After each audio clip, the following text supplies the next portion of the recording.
Friends, ఇప్పుడే అందిన వార్త. రాష్ట్ర ప్రభుత్వ ఉద్యోగులకు డిఏ పెంపు పైన కీలక ప్రకటన అంటూ లేటెస్ట్ అప్డేట్ అయితే రావడం జరిగిందండి.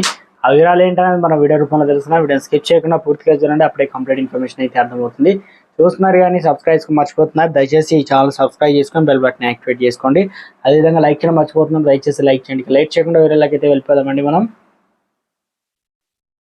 కేంద్ర ప్రభుత్వ ఉద్యోగులకు గుడ్ న్యూస్. త్వరలోనే సెంట్రల్ గవర్నమెంట్ డియర్నెస్ అలవెన్స్ డిఏను పెంచే అవకాశం అయితే ఉంది.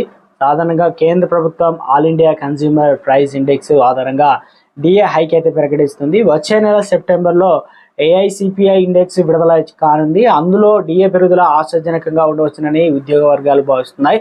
ఈ నేపథ్యంలో డిఏ పెంపు ఎంత ఉండవచ్చు, అందుకు సంబంధించిన ప్రకటన ఎప్పుడు వెలువడే అవకాశం ఉందో ఒకసారి పరిశీలిద్దాం.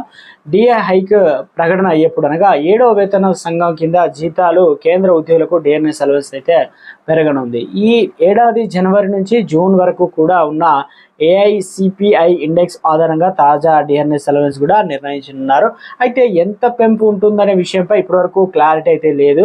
డిఏ హైకు సెప్టెంబర్ 25న జరిగే కేంద్ర మంత్రి ఏదైతే సమావేశంలో ఆమోదం లభించవచ్చు అని చెప్పేసి సమావేశంలో దీనిని గురించి ప్రకటన సెప్టెంబర్ చివరిలో అయితే ఉండవచ్చు అని చెప్పేసి, అదేవిధంగా డిఏ పెంపు ఎంత ఉండవచ్చు, ఒకవేళ పెంచినట్లయితే కేంద్ర ప్రభుత్వ ఉద్యోగులకు అలవెన్స్ 3% పెరిగే అవకాశం అయితే ఉంది. ప్రస్తుతం వారు 50% డిఏని అయితే పొందుతున్నారు. దానికి 3% కలిపినట్లయితే 53% అయితే చేరుకుంటుంది.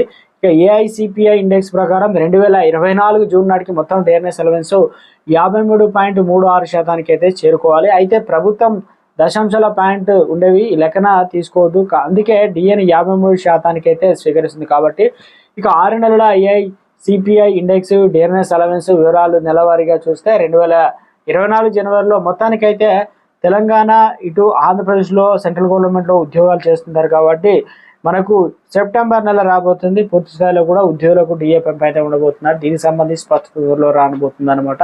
సో ఉద్యోగులకు సంబంధించి ఇటు తెలంగాణ రాష్ట్రంలో కూడా ఇటు ఆంధ్రప్రదేశ్ రాష్ట్రంలో ఎలాంటి డిఏ మనం అడగడానికి అవకాశం ఉంది, ఎప్పటి నుంచి వచ్చే అవకాశాలు ఉంది అనేది కూడా క్లారిటీ అయితే అర్థమైందని అనుకుంటున్నారు. సో వీడియో నచ్చినట్లయితే లైక్ చేయండి, అదేవిధంగా ఛానల్ సబ్స్క్రైబ్ సపోర్ట్ చేయండి. Thanks for